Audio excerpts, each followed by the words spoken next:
L'opposition était contre, mais la délibération est passée. Le contrat de partenariat public-privé pour réaliser le grand stade a été approuvé ce matin au conseil municipal. C'était le point principal de l'ordre du jour avec le débat d'orientation budgétaire pour 2010. L'opposition de gauche ne voulait pas d'un grand stade à Saint-Isidore, elle ne voulait pas non plus d'un partenariat avec le privé pour réaliser ce projet de 157 millions d'euros. La délibération a malgré tout été votée.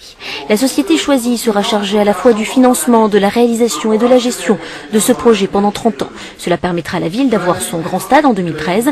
Pour la gauche, le prix final du stade sera en fait de 230 millions.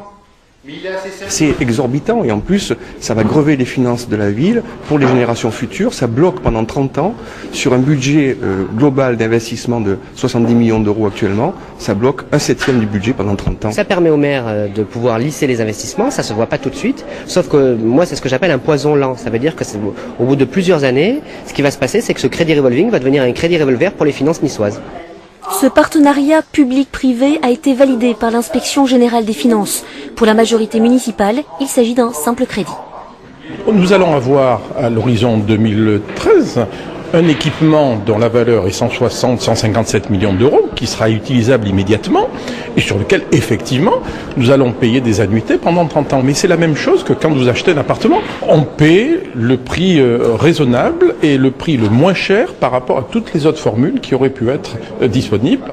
Le grand stade contiendra 35 000 places pour les rencontres sportives et 40 000 pour les gros événements type concert.